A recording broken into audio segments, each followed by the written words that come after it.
Bapak sakit itu sholatnya bisa dijamak, tapi tidak bisa dikosor. Contoh misalkan, Bapak sakit, inilah Pak, ringannya sholat itu sampai seperti ini Pak. Saking agar kaum muslimin itu memperhatikan sholat itu sampai ada fasilitas jamak kosor ini Pak. Jadi misalkan Bapak sakit nih, demam, menggigil, kena air, tambah menggigil, tambah sakit, maka Bapak boleh menjamak. Jenengan misalkan dengar azan zuhur, Allahu Akbar, atau dipasang selang infus, nggak karuan misalkan ya kan, dengar zuhur, Bapak bisa tayamum, maka tayamum itu dipelajari, dipraktekkan. Jangan sampai tidak dipraktekkan, karena ketika suatu saat kita akan butuh tayamum, kita sudah bisa tayamum. Nah, bagaimana tayamum? Besok dibahas Pak. Jenengan tayamum, habis tayamum kemudian jenengan cari arah kiblat yang semaksimal jenengan bisa. Misalkan harus geser sedikit, ya geser sedikit. Pak, kalau geser baring nggak bisa, duduk Pak. Bapak duduk cari arah kiblat kan bisa, gitu loh. Tapi kalau sudah nggak bisa duduk bagaimana Pak? Sebisa mungkin. Jadi yang dimaksud mas tatoktum semampu itu dalam mencari arah kiblat. Kalau memang masih bisa duduk, duduk Pak, gitu loh. Nah, Bapak tayamum, kalau saya nggak bisa tayamum Pak, bohong Pak. Kalau kecuali kencingnya sudah disambung dengan selang, nah itu sudah beda lagi Pak. Bapak semaksimal mungkin geser sedikit, terus pokoknya cari arah kiblat. Kemudian Bapak tayamum. Bapak sholat jamak zuhur dulu, habis itu tayamum lagi, jamak juga asarnya. Nanti masuk asar, Bapak sudah tidak punya tanggung jawab sholat asar. Bahkan itu harus Pak.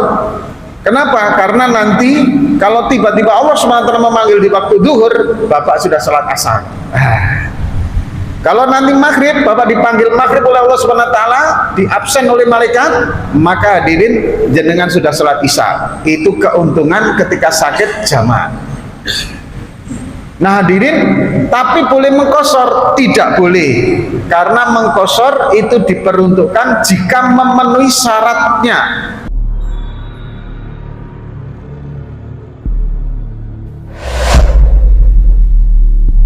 Assalamualaikum warahmatullahi wabarakatuh. A'udzu billahi minasyaitonir rajim. Bismillahirrahmanirrahim. Alhamdulillahi rabbil alamin. Nahmaduhu wa nasta'inuhu wa nastaghfiruh. Wa na'udzu billahi min syururi anfusina wa min sayyiati a'malina. May yahdihillahu fala mudhillalah wa may yudlil fala hadiyalah. Allahumma sholli wa sallim ala sayyidina Muhammad wa ala alihi wa ashabihi wa man tabi'ahu bi ihsanin ila yaumiddin, amma ba'd. Yang kami muliakan para alim, para ulama, para kiai, para ustadz, para ustazah, dan tentunya adalah tuan-tuan guru-guru kita semua. Hadirin, marilah kita bersyukur kepada Allah Subhanahu wa taala atas segala nikmat, rahmat, hidayah yang Allah Subhanahu wa taala berikan kepada kita. Atas nikmat-nikmat tersebut mari kita memuji kepada Allah Subhanahu wa taala dengan mengucapkan alhamdulillahirabbil alamin. Salam dan salawat mari kita haturkan kepada junjungan kita Nabi Agung Muhammad sallallahu alaihi wasallam. Allahumma sholli ala sayyidina Muhammad wa ala ali sayyidina Muhammad. Bapak-bapak yang dirahmati oleh Allah Subhanahu wa taala, sebelum kita lanjutkan, marilah kita mendoakan saudara-saudara kita yang berada di Palestina sana dengan membacakan umul kitab dan surat Al-Fil. Lahumul Fatihah. A'udzu billahi minasyaitonir rajim. Bismillahirrahmanirrahim. Alhamdulillahirabbil alamin. Arrahmanir rahim. Maliki yaumiddin. Iyyaka na'budu wa iyyaka nasta'in. Ihdinas siratal mustaqim. Siratal ladzina an'amta 'alaihim ghairil maghdubi 'alaihim waladdallin. Amin. Bismillahirrahmanirrahim. Alam tara kaifa fa'ala rabbuka bi ashabil fil alam yaj'al kaidahum fi tadlil wa arsala 'alaihim tayran ababil tarmihim bihijaratin min sijil faj'alahum ka'asfin ma'kul. Bismillahirrahmanirrahim. La ilaha illa anta subhanaka inna kunna minadh dhalimin. La ilaha illa anta subhanaka inna kunna minadh dhalimin. La ilaha illa anta subhanaka inna kunna minadh dhalimin. Amin ya rabbal alamin. Hadirin yang dirahmati oleh Allah Subhanahu wa taala, kemudian yang kedua sebelum kita melanjutkan pengajian kita, ada satu pelajaran luar biasa yang menimpa tetangga kami, Pak. Ini pelajaran tentang umur. Hadirin, kita doakan semoga almarhum Allah jadikan kuburnya sebagai salah satu taman surga, kemudian ditetapkan iman Islamnya dan dijadikan sebagai umat Muhammad. Amin amin ya rabbal alamin. Pelajaran yang ingin kami sampaikan itu adalah bahwa kita ini diberi nikmat umur ini, hadirin, wajib betul-betul syukuri, dan sebagai bentuk rasa syukur itu adalah gunakan umur kita semaksimal mungkin, sebisa mungkin, sekuat mungkin, semuanya untuk taat pada Allah. Semuanya, Pak. Misalkan umur kita ini, hadirin, ada waktu luang, kok bisanya ibadah kepada Allah dengan zikir, melakukan zikir. Umur kita ada, kemudian waktu kita luang, kita bisa taat kepada Allah SWT dengan bentuk silaturahmi, buat silaturahmi. Kok bisanya mendoakan orang dengan doa kebaikan, gunakan untuk mendoakan orang dengan kebaikan. Ada waktu luang untuk mensyukuri nikmat Allah SWT. Misalkan begini, Pak, saya zikirnya ini, hadirin, Pak Ustadz, saya zikir sudah penuh, oke, baca Al-Quran udah capek. Bapak keluar rumah mungkin melihat pohon, mungkin melihat apa, sehingga bisa bersyukur kepada Allah, itu juga nikmat, itu juga zikir, Pak. Jadi pokoknya koneksasikan seluruh waktu umur kita, hidup kita, untuk ingat Allah, untuk bersyukur kepada Allah, untuk memuji kepada Allah. Kenapa, hadirin? Karena umur ini benar-benar gak ada yang tahu kapan habisnya. Yang kecelakaan di Batu 12 itu, hadirin, kebetulan salah satu boleh dikatakan santri saya, Pak. Kerja di kedai kopi, WA anak saya, nanti kalau kamu mengerjakan PR, kerjakan di warung saya saja, katanya. Belum sempat dijawab WA itu, Pak, ada pembeli membuat kopi, habis boleh bikinkan kopi, pamit anak ini, Pak. Mas, boleh pinjam motor enggak? Saya mau pergi untuk beli gorengan. Kata kawan saya, pakai yang itu aja. Wah, itu terlalu besar, yang kecil aja kalau ada. Pinjamin motor. Keluar, belum ada 50 meter, Pak, kecelakaan. Allah SWT panggil. Bayangkan, 5 menit yang lalu dia masih membuat kopi, 10 menit kemudian sudah pindah alam. Ketika Allah SWT menghendaki, dipanggilnya kawan itu, Pak. Maka hadirin, ketika melihat seperti ini, mari kita gunakan betul-betul fasilitas umur kita, Pak. Jangan sampai umur kita gunakan untuk maksiat. Kalau Allah sudah mau memanggil, Pak, hari ini, detik ini, mungkin kita masih berada di sini. 5 menit, 10 menit, 1 jam, besok pagi, 2 hari kemudian, wallahu a'lam. Gak ada yang bisa menjamin, Pak. Maka sangat-sangat disayangkan kalau kita ini nggak menyadari tentang fasilitas keterbatasan umur kita.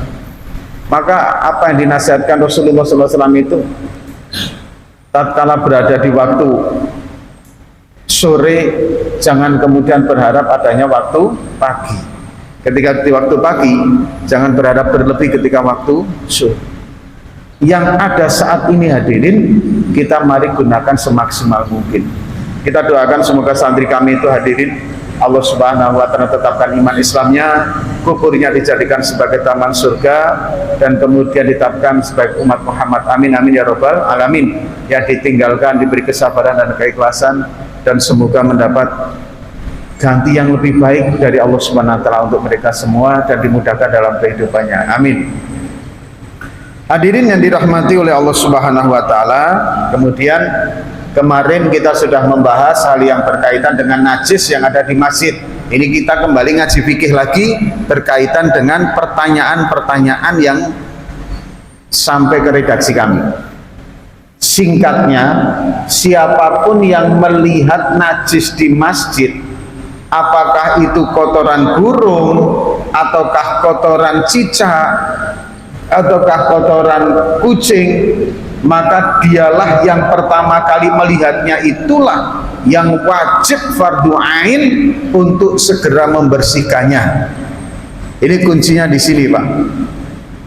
Meskipun telah disediakan marbot masjidnya, artinya dari hal ini kita bisa menarik kesimpulan kebersihan masjid menjadi tanggung jawab setiap jamaah masjid. Setiap jamaah masjid. Maka sangat disayangkan kalau ada tulisan di situ, apalagi di tempat ini, Pak, di tempat air wudhu itu, di tempat wudhu. Jelas di situ sudah disebutkan sandal dilarang naik, naik pula sandal, Pak. Padahal hukumnya mutanajis, maka jelas haram. Wayahlumun naklun mutanajisun, dan haram membawa sandal yang mutanajis ke masjid, Pak, ketika terjadi seperti itu. Nah, kemudian hadirin yang dirahmati oleh Allah Subhanahu wa taala, ada lagi satu hal. Maka bagaimana hukumnya kaki yang najis? Maka nanti insya Allah ada satu kran yang memang nanti disediakan oleh pengurus masjid yang memang bisa gunakan untuk mencuci sandal sekalian. Insya Allah ada itu nanti, Pak. Kalau enggak nanti kan akan disediakan, diusulkan nanti disediakan. Sehingga nanti yang ketika dari rumah kakinya najis, sandalnya juga najis, bisa dicuci di situ, Pak. Tapi terlepas dari yang sudah suci lantainya. Kemudian hadirin, kita sudah membahas kemarin bagaimana adab meludah, kemudian teriak-teriak di masjid, kemudian dan lain sebagainya sudah kita bahas. Nah, yang akan kita bahas sekarang hadirin yang dirahmati oleh Allah adalah masalah sholat jamak qashar. Ini masih banyak yang belum mengambil fasilitas keringanan ibadah yang namanya jamak qashar. Andaikan sudah diambil pun kadang lupa bagaimana syarat terpenuhinya. Nah, hadirin, yang pertama kita akan bahas tentang sholat jamak qashar ini secara semoga nanti setengah jam ke depan bisa tuntas di dalam membahasnya. Bismillahirrahmanirrahim. Kita awali dari yang pertama. Sholat jamak qashar ini biasa disebut sebagai sebuah kesatuan, jamak dan qashar. Padahal sholat jamak qashar itu berbeda, Pak. Kalau sholat jamak itu adalah mengumpulkan dua sholat yang rokaatnya tidak dikurangi. Sekali lagi, kalau sholat jamak itu mengumpulkan dua sholat yang rokaatnya tidak dikurangi, tetap. Sedangkan qashar itu mengurangi dari yang 4 rakaat menjadi 2 rakaat. Kalau digabung jamak dan qashar maka dikumpulkan dan dikurangi. Tapi boleh juga tidak dikurangi, boleh juga tidak dikumpulkan.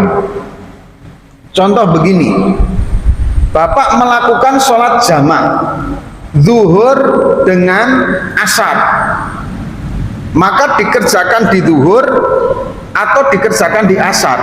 Ini hadirin bisa dikerjakan tanpa mengurangi, dan itu bisa bermakmum kepada yang mukim. Tapi kalau qashar tidak bisa bermakmum. Tapi kalau jamak qashar bisa bermakmum. Nah, begini kasusnya, begini, Pak. Kita awali dulu. Ini agak membingungkan ya, Pak ya. Begini, sholat jamak dan qashar itu berbeda. Kalau jamak itu cuma mengumpulkan, kalau qashar itu meringkas. Nah, bisa saja jamak saja, bisa saja qashar saja, tapi bisa juga jamak dan qashar. Itu sholatnya yang pertama. Yang kedua, sholat apa saja yang bisa dijamak, zuhur, asar, maghrib, isya itu bisa dijamak. Zuhur dan maghrib, isya, zuhur dan asar, maghrib dengan isya itu bisa dijamak seperti itu. Tapi asar dengan maghrib tidak bisa dijamak. Ini kalau cuman menjamak. Nah, kalau khusus untuk menjamak itu tidak cuman mutlak disyaratkan bepergian, enggak cuman itu, Pak. Bapak sakit itu sholatnya bisa dijamak, tapi tidak bisa dikosor. Contoh misalkan, Bapak sakit, inilah Pak, ringannya sholat itu sampai seperti ini Pak. Saking agar kaum muslimin itu memperhatikan sholat itu sampai ada fasilitas jamak kosor ini Pak. Jadi misalkan Bapak sakit nih, demam, menggigil, kena air, tambah menggigil, tambah sakit, maka Bapak boleh menjamak. Jenengan misalkan dengar azan zuhur, Allahu Akbar, atau dipasang selang infus, nggak karuan misalkan ya kan, dengar zuhur, Bapak bisa tayamum, maka tayamum itu dipelajari, dipraktekkan. Jangan sampai tidak dipraktekkan, karena ketika suatu saat kita akan butuh tayamum, kita sudah bisa tayamum. Nah, bagaimana tayamum? Besok dibahas Pak. Jenengan tayamum, habis tayamum kemudian jenengan cari arah kiblat yang semaksimal jenengan bisa. Misalkan harus geser sedikit, ya geser sedikit. Pak, kalau geser baring nggak bisa. Duduk Pak, Bapak duduk cari arah kiblat kan bisa, gitu loh. Tapi kalau sudah nggak bisa duduk bagaimana Pak? Sebisa mungkin. Jadi yang dimaksud mastata'tum, semampu itu dalam mencari arah kiblat. Kalau memang masih bisa duduk, duduk Pak, gitu loh. Nah, Bapak tayamum, kalau saya nggak bisa tayamum Pak, bohong Pak. Kalau kecuali kencingnya sudah disambung dengan selang, nah itu sudah beda lagi Pak. Bapak semaksimal mungkin geser sedikit, terus pokoknya cari arah kiblat. Kemudian Bapak tayamum. Bapak sholat jamak zuhur dulu, habis itu tayamum lagi, jamak juga asarnya. Nanti masuk asar, Bapak sudah tidak punya tanggung jawab sholat asar. Bahkan itu harus Pak. Kenapa? Karena nanti kalau tiba-tiba Allah SWT memanggil di waktu zuhur, Bapak sudah sholat asar. Kalau nanti maghrib, Bapak dipanggil maghrib oleh Allah SWT, diabsen oleh malaikat, maka hadirin jenengan sudah sholat isya. Itu keuntungan ketika sakit jamak. Nah hadirin, tapi boleh mengkosor? Tidak boleh, karena mengkosor itu diperuntukkan jika memenuhi syaratnya. Nah syarat yang tidak dipenuhi ketika kita sakit yaitu syarat perjalanan, maka beda Pak. Jangankan itu Pak, mohon maaf, ini kalau kita mengambil batas fikihnya, hujan lebat yang sekiranya sampai talang itu mengalir air deras, itu Anda sudah bisa menjamaknya sholat, tapi nggak boleh mengkosor, karena kalau mengkosor itu wajib dalam perjalanan. Ini jamaknya Pak. Nah kemudian hadirin yang dirahmati oleh Allah Subhanahu Wa Taala, orang yang menjamak boleh bermakmum kepada yang menjamak tapi dalam keadaan sama-sama rokaatnya. Misalkan begini, sama-sama sholatnya. Maka kalau nanti dalam perjalanan Bapak jangan langsung mengambil berjamaah kepada orang lain tanpa mengetahui sholatnya Pak. Begini, salah satu syarat berjamaah itu imam dan makmum sama sholatnya, sama-sama sholatnya. Kalau imamnya zuhur ya makmumnya zuhur, kalau imamnya asar ya makmumnya asar. Nah hadirin, orang yang menjamak boleh bermakmum kepada orang yang tidak menjamak. Misalkan Pak Imam di sini, hadirin kan sholatnya, ini sholatnya Pak, jamak, sholatnya ada zuhur. Bapak mau menjamak karena dalam keadaan faktor bepergian, maka hadirin jenengan boleh bermakmum kepada beliau jamak, tapi tidak boleh dikosor. Nah sholat kosor ini tidak boleh bermakmum kepada yang menjamak, itu konsepnya seperti itu.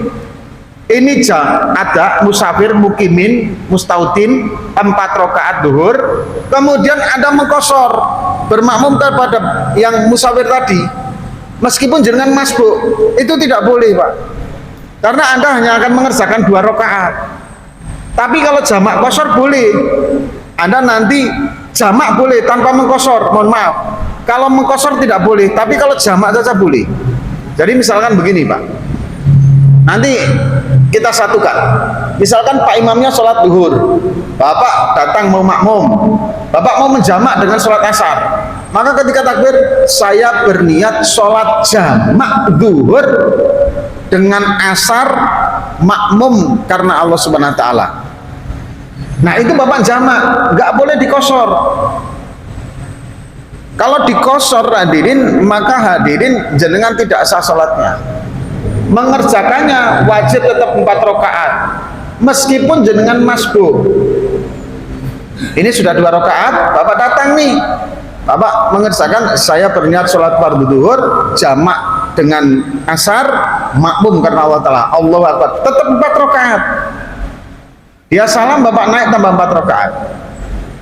Qashar tidak boleh bermakmum kepada yang mukim. Kuncinya di situ Pak. Nah kalau sama-sama qashar, boleh qashar, boleh bermakmum kepada mukim. Orang yang mengqashar sholat itu tidak boleh menjadi imam kepada yang mukim. Jadi kalau Bapak misalkan kerja di bandara ya, kemudian ada orang sholat, dia jamak dan qashar, Bapak tidak boleh bermakmum kepada mereka. Nah makanya hadirin, makanya ini pada bapak-bapak yang memang sering bepergian, kalau di bandara, jangan jadi imam, jangan ngotot jadi imam. Bukan tidak boleh jadi imam, tapi jangan ngotot jadi imam. Dahulukan dulu pekerja situ yang jadi imam. Karena pekerja itu tidak boleh menjamak, tidak boleh mengqashar. Posisinya sehat. Bismillah. Beri kesempatan kepada petugas sana untuk jadi. Saya pernah satu kejadian, azan, habis azan kemudian ada satu orang maju, dia langsung ngumumin yang tinggal di Jakarta, yang tinggal di Tangerang, yang sekitar bandara, yuk kita sholat adha dulu. Kemudian setelah selesai nanti bagi yang mau mengqashar silakan maju untuk menjalankan sholat qasharnya. Oh itu bagus Pak, langsung diumumkan kayak gitu. Nah kemudian ketika seseorang itu mengqashar, Bapak terlambat, jangan kemudian begitu melihat sholat jamaah Bapak langsung nempel saja. Jangan Pak, kalau dalam bepergian nggak boleh seperti itu. Pastikan dulu ini sholat jamaah apa gitu. Begitu dia qashar sholat yang kedua, Bapak masuk ada pula sholat yang pertama, yang nggak sah. Misalkan begini kasusnya, setelah berdiri sholat maghrib berjamaah, kemudian kan mundur nih Pak, sholat yang qashar nanti kan bareng-bareng yang qashar. Anda datang terlambat, begitu melihat sholat jamaah Anda langsung masuk saja Pak, demi mengejar sholat jamaahnya Anda masuk saja. Jenengan sholat maghrib padahal itu sholat isya, nggak sah sholat jenengan. Maka ketika mau masuk ke dalam sholat jamaah, pastikan dulu kalau dalam perjalanan. Tapi kalau dalam kayak gini kan nggak mungkin juga. Ini sholat imam dalam masjid kemudian mau menjamak qashar kan ya nggak mungkin juga Pak, ya kan itu jelas. Nah ini pastikan dulu imamnya sholat apa gitu. Kemudian lanjut Pak. Nah sekarang kita mau melihat dari jamak, nggak bisa ya, bisa dipahami ya, jamak dan qashar itu berbeda. Kalau jamak itu mengumpulkan, kalau qashar itu meringkas. Sekarang yang jamak dulu kita bahas Pak. Ada jamak takdim, ada jamak takhir. Kalau jamak takdim itu jamak yang dikerjakan di waktu sholat yang pertama. Kalau jamak takhir itu sholatnya dikumpulkan di jamak yang kedua, di jamak di waktu yang kedua. Nah sebagian kawan-kawan itu meniadakan jamak takhir karena nggak ada dalilnya, dedek bengek dan lain sebagainya. Kalau Bapak mau berpendapat seperti itu, Anda jangan sekalipun pernah jamak takhir, karena ketika Anda sholat jamak takhir Anda tidak sah. Itu dalam Syarah Minhaj seperti itu. Ketika ada ikhtilaf, kemudian kita memegang salah satunya, Anda kemudian jangan main-main dengan pendapat yang berbeda. Inilah yang saya pentingkan, bagaimana hadirin ketika nanti kita memilih guru, Pak. Madzhab Syafi'iyah masyhur ada jamak takhir. Nah, kalau kita memegang madzhab Syafi'iyah, jenengan silahkan untuk jamak takhir. Tapi kalau jangan berpendapat saya mengikuti guru yang meniadakan jamak takhir, selamanya jenengan nggak usah pakai jamak takhir, harus jamak takdim terus, Pak. Gitu loh. Inilah kalau ada perselisihan pendapat, mana yang Anda pilih, konsisten di situ. Makanya dari awal dulu saya sampaikan, Pak, mohon maaf, bagaimana cara memilih guru pada waktu ketika membahas ilmu kemarin. Mazhab jenengan apa? Cari guru yang sesuai dengan mazhab jenengan, maka akan terus diperdalam kandungan ilmiah Anda. Saya bermadzhab Syafi'iyah, Pak Ustadz, maka cari ustadz, cari guru yang bermadzhab Syafi'iyah, maka semakin lama semakin dalam jenengan punya ilmu kandungan mazhab Syafi'iyah. Yang belum diketahui akan terus diketahui.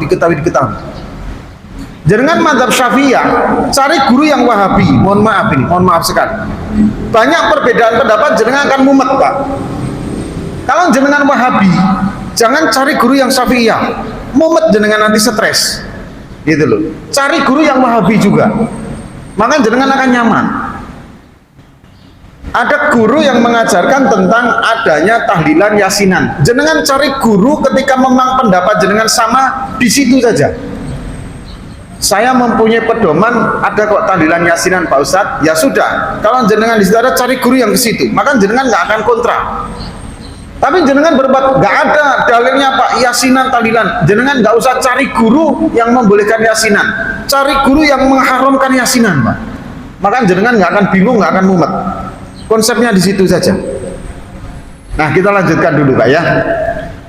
Nah, madzhab Syafi'iyah jumhur ulama ada yang mengatakan, berpendapat adanya jamak takdim dan adanya jamak takhir. Kalau jamak takdim, maka pengerjaannya sholat yang pertama dulu baru sholat yang kedua, wajib seperti itu, Pak, wajib seperti itu. Misalkan duhur dengan asar, maka wajib dulu duhur baru kemudian asar. Tidak boleh asar dulu baru kemudian duhur, tidak boleh, karena waktu asar belum datang diajukan sementara duhurnya sudah ada. Ini kalau jamak takdim, tidak boleh dirubah-rubah. Ya. Yang kedua, kalau jamak takhir bagaimana? Kalau jamak takhir di sholat yang pertama, mohon maaf, di waktu sholat yang pertama, bapak sudah berniat, ibu sudah berniat untuk menjamak takhir sholat itu harus ada niatnya di situ, Pak. Kalau tidak, maka Anda tidak diperbolehkan nanti menjamak di sini. Anda boleh hanya mengqadha, tapi Anda termasuk golongan orang yang menyia-nyiakan, menunda-nunda waktu sholat. Nah, bahaya tuh. Saya ulangi ya, kalau Anda mau menjamak takhir di waktu yang pertama, Anda harus berniat bahwa sholat ini akan saya jamak nanti di waktu yang kedua. Harus ada niat itu pada saat waktu yang pertama. Kalau tidak ada niat itu, maka Anda masuk kategori orang yang menunda-nunda mengerjakan sholat, sehingga jenengan pada saat datang waktu kedua tidak boleh menjamak. Anda boleh mengqadha. Contoh realnya begini, bapak ibu naik bis, nah gitu loh. Kalau di sini mungkin nggak terjadi, Pak, tapi kalau di Jawa atau di daratan, Sumatera daratan sering terjadi. Naik bisnya asar, udah sholat asar nih, bisnya jalan terus, dengar adzan maghrib, jalan terus bisnya, Pak, belum sampai rest area. Diperkirakan nanti sampai rest area itu adalah waktu isya sudah masuk. Maka di saat itulah Anda sudah harus berniat. Saya berniat sholat maghrib ini saya jamak di sholat isya. Niatnya seperti itu, Pak. Berarti kalau sudah punya konsep niat seperti itu, jenengan nanti pada saat sholat isya boleh menjamak. Tapi kalau pada waktu maghrib tidak ada keniatan untuk menjamak, kapan lah ini kok nggak berhenti bis-bis ini waktu sholat? Akhirnya dengar azan isya, Allahu Akbar, aduh, tinggalan saya sholat isya. Bapak nggak boleh menjamak, tetap harus mengqadha karena Anda tidak berniat menjamak. Sehingga maksudnya penundaan pengerjaan sholat di yang pertama itu bukan dikarenakan menunda-nunda waktu sholatnya, tapi dikarenakan memang ketidak ada kesempatan untuk mengerjakannya. Begitu Pak. Kemudian kalau ada yang mengatakan kan bisa sholat duduk dalam kendaraan itu dikerjakan khusus sholat sunnah Pak. Tapi kalau dalam pesawat itu dikerjakan karena dua sholat tidak ada kemampuan untuk tidak duduk, dikerjakan berdiri nggak bisa. Padahal sebenarnya mohon maaf Pak, kalau dalam Saudi Arabian itu Pak, airline itu Pak, Saudi Arabian, karena gedenya pesawat itu ada musola di dalam pesawat tuh Pak, ada musola, tapi dibuat jamaah hanya 3 orang Pak. Dan saya mengerjakan pada waktu haji dan umroh, saya mengerjakan itu Pak, mengerjakan sholat berjamaah, tapi cuma muat 2 orang, 3 orang, dimaksimalkan dan nggak bisa Pak. Dengan sekian ratus dalam sholat itu repot nanti Pak, termasuk keterbatasan air. Kalau semuanya mau wudhu semua ya repot semua nanti Pak, kan gitu Pak. Nah ini hadirin pada saat ketika mau menjamak. Nah sekarang mengkosor, nah gitu Pak. Kalau menjamak itu tidak disyaratkan dalam perjalanan. Kalau mengkosor baru ada. Yang pertama, syarat mengkosor sholat itu jaraknya minimal 88,5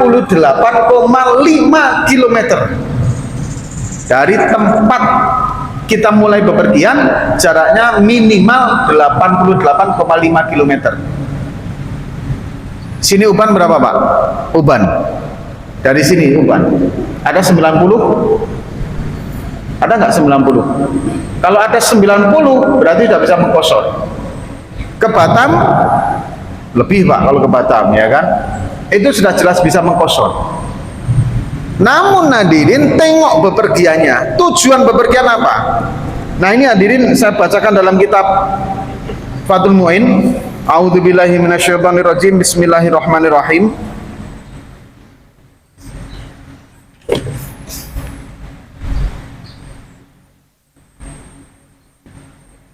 Walali abikin wa musafirin alaiha dainun halaqadirin alaihi min ghairi iznin dainuhu wala liman safara limujarradi ru'yatil bilad alal asoh. Ini pentingnya di sini Pak. Keringanan untuk mengkosor yang pertama itu adalah jaraknya minimal jarak 88,5 km itu untuk mengkosor, yang pertama. Yang kedua, tujuan bepergiannya itu yang pertama diperbolehkan ketika penagih hutang, mau menagih hutang atau membayar hutang boleh. Tapi ketika orang yang punya hutang kemudian dia melarikan diri dari orang yang menghutangi sementara dia punya kemampuan, tidak boleh Pak untuk mengkosor.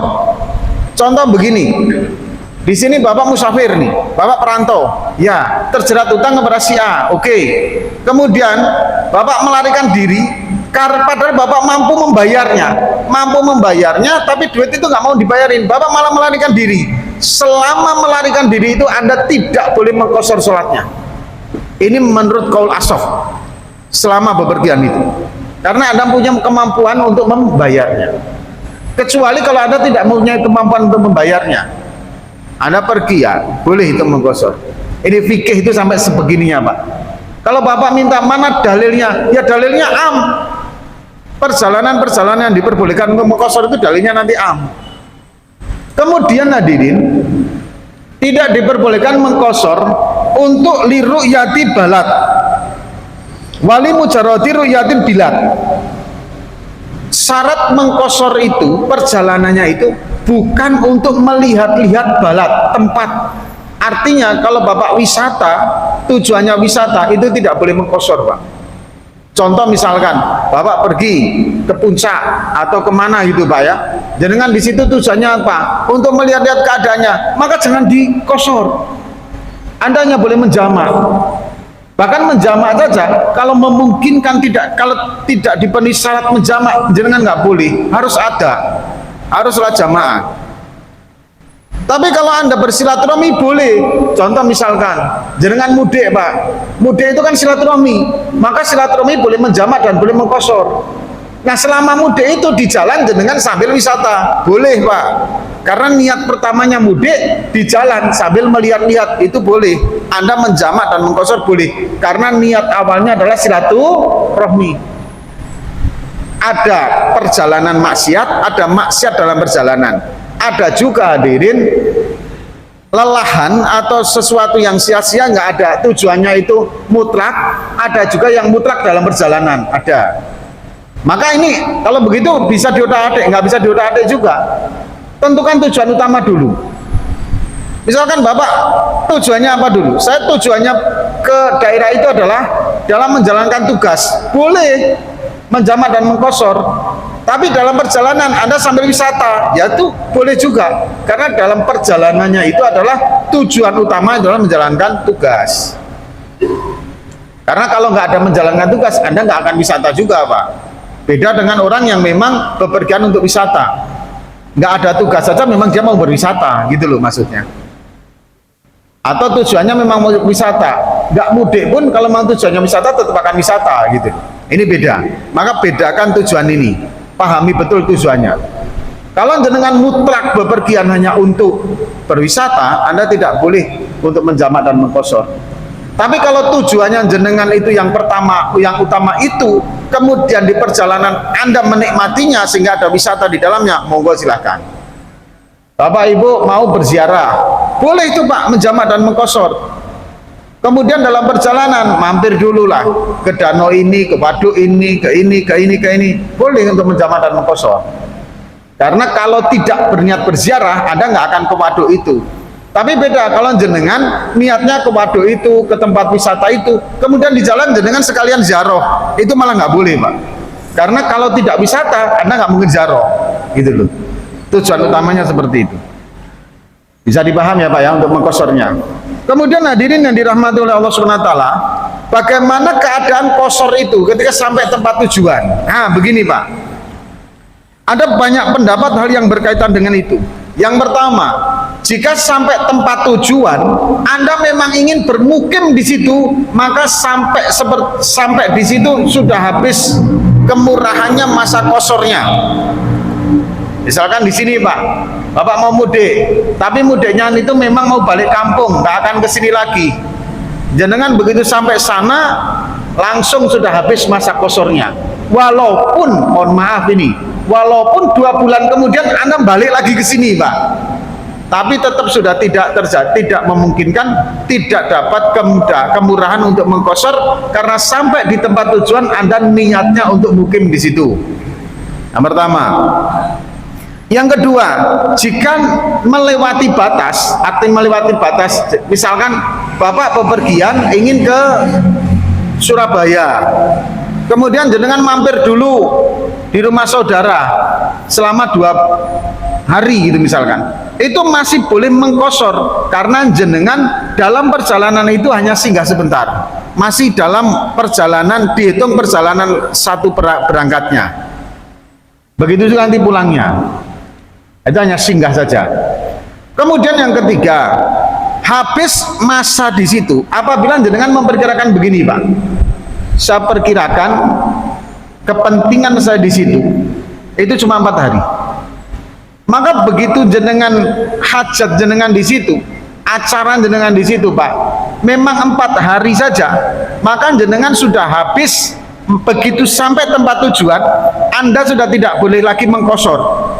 Kenapa? Karena Anda sudah berniat di situ, mukimnya sudah diplot 4 hari. Tapi kalau Anda punya begini, ini agak susah memahaminya.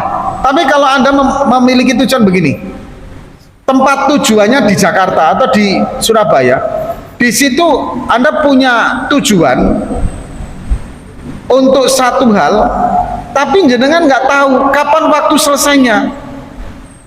Boleh hari ini, boleh besok, boleh besok, boleh besok. Saya nggak ngerti sampai di sini berapa hari ini, nggak ngerti karena acara saya masih belum selesai. Kalau jenengan tidak mempunyai ketetapan batas waktu sampai di tempat itu, maka Anda maksimal boleh menjamak dan mengqashar sampai 18 hari, Pak. Itu dalam kitab Fathul Mu'in. Bisa dipaham ya, bisa dipaham. Misalkan sampai tempat tujuan nih, Pak. Misalkan Bapak disuruh sampai pulang ke rumah, kamu pulang dulu ke rumah, urus harta waris Bapak kamu. Anda kemudian pulang sampai tempat tujuan, ini kapan selesainya? Yang nggak tahu. Bisa 2 hari, bisa 3 hari, bisa 4 hari, bisa 5 hari, bisa 10 hari. Kalau Anda mempunyai kapasitas waktu yang tidak bisa ditentukan kayak gitu, selama belum 18 hari, maka Anda masih boleh menjamak dan mengqashar. Tapi kalau sudah 18 hari naik, maka keabsahan, kemudahan atau kemurahan menjamak dan mengqashar sudah tidak ada, selesai. Jadi paham Pak ya? Nah kemudian kalau Anda sudah menentukan di situ mau berapa hari, sampai di situ selesai Pak, tidak bisa lagi untuk menjamak dan mengqashar. Pak mau berapa hari mudik di rumah, nanti saya rencanakan di kampung 5 hari aja lah. Ya sudah, berarti sampai di situ Anda sudah selesai masa menjamak dan mengqasharnya. Karena jenengan sudah menentukan batas di situ. Tapi kalau urusan jenengan, Pak, berapa kali hari mudik nanti? Waduh, Masya Allah belum tahu Ustaz. Saudara banyak yang mau dikunjungin, semoga saja lah bisa 4 hari, 5 hari. Tapi ternyata Anda di situ molor. Batas maksimalnya 18 hari. Nah, kalau jenengan bingung, ya sudahlah. Ada adzan dikumandangkan sampai di tempat tujuan, ya sudahlah, Bapak ikut jamaah aja di situ, malah selesai gitu. Ini kalau kita kan menerangkan secara fikih itu kan terperinci sekali, sehingga seperti itu keadaannya. Sama, Anda misalkan mempunyai tugas pelatihan gitu Pak, pelatihan di Padang gitu, atau pelatihan di Medan, atau pelatihan di Jakarta. Sampai di sana Anda tentukan, sampai di situ mau berapa hari, pelatihannya 7 hari, tapi belum tentu juga sampai 7 hari itu saya mau langsung balik atau enggak, karena masih ada urusan yang lain ini. Dan urusan itu memang sudah diniatkan dari rumah Pak. Di situ Anda masih boleh menjamak mengqashar. Tapi kalau Anda ditanya, Pak di sana mau berapa hari? 7 hari. Kenapa 7 hari? Karena pelatihannya cuma 7 hari, habis itu ya udah balik, berarti sampai di sana habis masa kemurahan jamak qasharnya. Jadi memang niat ini kalau dalam fikih Syafi'iyah betul-betul luar biasa pentingnya. Karena adzan ya ini. Hadirin, ini dulu yang bisa kami sampaikan karena sudah adzan. Semoga hadirin yang dirahmati Allah. Sudah adzan belum ini, Pak? 1 menit lagi ya. Baik, yang mensetel timeng adzan yang diajukan 2 menit ke depan atau 3 menit ke depan, mohon di silent kalau pas pengajian ya Pak ya, karena nanti saya kira wah itu adzan betulan, ternyata belum masuk gitu loh Pak maksudnya ya. Demikian hadirin dari kami, ada penanya dari Allah Subhanahu wa taala, ada silap salahnya, kami mohon maaf sebesar-besarnya. Boleh, bukan tidak boleh, Bapak tulis karena waktunya sudah masuk Pak. Bapak tulis saja, sampaikan ke pengurus, kita jawab di pekan depan. Demikian, assalamualaikum warahmatullahi wabarakatuh. Subhanallah wa bihamdika asyhadu an la ilaha illa anta astaghfiruka wa atubu ilaik.